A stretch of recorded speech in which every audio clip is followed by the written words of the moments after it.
minor girl, age about 16 years,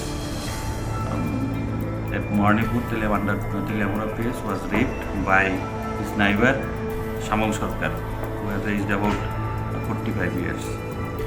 Then on the 16/7/2021, the father of the victim girl lodged an affair before the Telemura PS.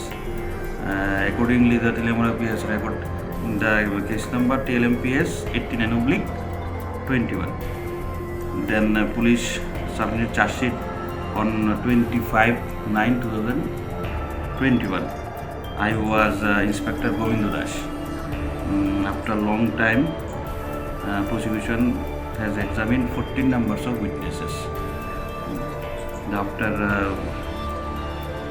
recording their statement, today learned special judge Songuri Das convict sentence under section 6 of POCSO Act for 25 years sentence and fine 50,000, and under section 448 only fine 1,000, and under section 506 1,000.